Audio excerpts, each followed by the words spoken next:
years and was the head of the UN inspections team in Iraq prior to the second Iraqi war. Mr. Blix, it's great to have you with us, sir. Now, I'd like to start with the latest news. Kim Jong-il, who during whose 17-year-old rule, North Korea has emerged as a nuclear state, has died of a heart failure. Now, his son, Kim Jong-un, is the next national leader. What do we know about him? Are things going to stay pretty much the same, or is regional security under threat? How vigorously will he push for nuclear weapons? Well, we are generally rather ignorant about the architecture of the power building in North Korea, but the change has been underway for some time. But of course, with Kim Jong-il gone, an important figure is gone. And there is always a risk in such a structure that there can be changes. I think it is important that the outside world does not make them nervous, because they will feel themselves in a situation of some weakness, and any threats from the outside might make them provocative. For the last few years, Iran was #1 nuclear enemy for the United States. Do you expect maybe a shift of interest from Iran to North Korea, or does a country need to have oil as well to justify that much attention from the West? No, I think both places are of great importance. In the North Korean situation, first of all, we know that Seoul is within artillery range from North Korea. So even without nuclear weapons, the situation would be a risky one. And if North Korea were provocative, there could be a risk also of encouraging the aggressive forces in Japan. I don't see that now at all, but that would be a risk. In the case of Iran, on the other hand, we see that already the work in Iran to develop a capacity to enrich uranium has increased threat tensions enormously. And there's a great arms race going on. And we hear hawks in Israel and in the United States saying that they should bomb Iran. Others say that they don't know where all the nuclear installations are and that it is meaningless. Mr. Gingrich, one of the presidential candidates, says that he thinks that should work for a regime change. But I don't think he explained whether he would like the regime change to be the Afghan model or the Iraqi model. But all of this, sir, is very similar to what happened in Iraq. Could we be seeing an Iraqi scenario unfolding here as far as Iran goes?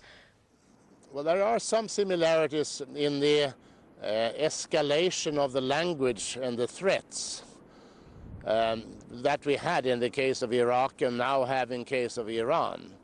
On the other hand, we must remember that in case of Iraq, they talked about weapons that in fact did not exist. Today, they are talking about Iranian intentions that may or may not exist. But the difference is that Iran certainly has a lot of nuclear installations. Iraq did not have that. But in your own opinion, is Iran of any imminent threat to any nation at this point? I don't think so, really. It is true that Ahmadinejad has come out in a very bad language about Israel, wiping Israel off the map of the world. But I think, and most people with me think, that he is really talking to the Arab street. He has wanted to destabilize Arab states that have supported the United States. Iran does not have a track record of aggression. In fact, it was Iraq that attacked Iran. So I don't see an immediate threat from Iran. But I can understand that the Israelis are nervous. But the US and Israel maintain the latest IAEA report provides very strong evidence that Iran is seeking a nuclear weapon. Here's a question. Do you think Iran has a nuclear weapon? No, I think nobody really thinks they have a nuclear weapon, and I think one must read that report rather carefully. What they say is that they see some evidence that could be explained if they were dealing with a weapon or aiming at a weapon, and that they see some other evidence that is very hard to explain unless they were working towards a weapon. But they have not said that they established that Iraq actually intends to do it. They might stop short of a weapon. Well, judging from your experience, how should this intelligence be treated, and how far can actually IAEA go in checking the credibility of such intelligence? Well, they are not in every city in Iran, and it's a big country, and many places can be hidden. So I think there are limits to what they can find out. But that doesn't really affect what the outside world should do. In my view, they must continue to talk to Iran and to persuade Iran that they will not need any nuclear weapon, and nor do they need any enrichment capability. Some European states, the UK and France and Germany, started such talks, and they have been expanded to, so also Russia and China and the United States are participants in it.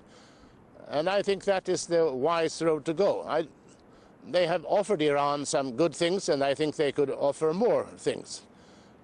There is also on way a big conference about a nuclear weapon-free zone in the Middle East.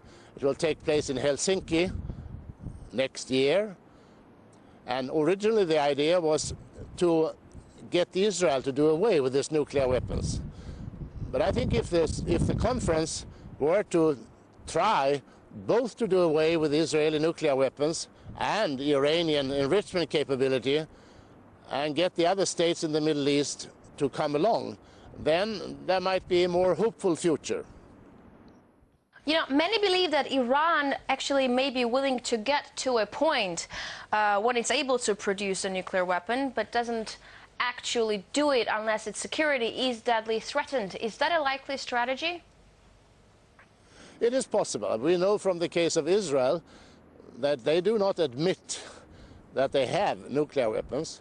They say that they will not be the first to introduce nuclear weapons in the Middle East. Maybe one day the Iranians will also say that we also will not be the first to introduce nuclear weapons in the Middle East, and maintain a situation of ambiguity. But I think it would be better if all the parties came to the conclusion that they should have neither nuclear weapons nor enrichment capability. Israelis would be more secure. They would be worrying now that, say, Saudi Arabia and Egypt might also go for enrichment. And Iran certainly should be nervous that the Israelis might bomb them, just as Israel did Iraq in 1981 and Syria in 2007. What is the likelihood, actually, that Israel, maybe at this point, now that it has isolated itself from Turkey, also from Egypt, it has disappointed Sarkozy, it has disappointed Obama, very strong rhetoric going on back and forth between Iran and Israel. What is the likelihood that it has become more dangerous, and maybe it will actually show for the first time that it does have nuclear arsenal and use it probably to bomb Iran?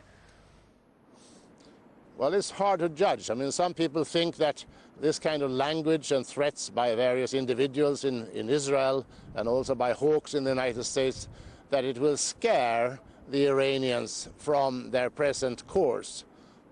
However, I'm somewhat doubtful that one can scare a country away from going for nuclear weapons. I think that carrots are better, persuading them that they can gain quite a lot by staying away from weapons and from enrichment. Do you think there will be a point where IAEA will be convincing Israel not to use its nuclear arsenal? I think the Israelis are very well aware of the danger of using its weapons. And even when they talk about bombing in Iran, there is nothing to suggest that they will use nuclear weapons for it. And I do hope very much that if anything came to a war, that no nuclear weapons would be used. And it would also be very bad if they attacked the civilian nuclear reactors that Iran has in Bushehr. But any kind of attack, I think, risks a total conflagration in the Middle East. The Iranian mullahs are not sitting to twiddle their thumbs. They will have a counterattack, of course, and maybe they will drag in the United States in the war. So it's a terrible fire that they are playing with. And one last question. Why do you think Iran is so reluctant to accept all the incentives offered to them by the international community? Is it just not simply enough? Well, it may be a question of pride also. I think that the Western states that have talked to them sometimes have sounded rather high-handed. They have said that if you suspend your enrichment, we may be willing to sit down with you. And that is a fairly sort of almost neo-colonialist tone. They are a proud people, as many others are. And I think that they will have to talk to them as a important partner, important state that they are, and to discuss with them what would they gain by abandoning enrichment.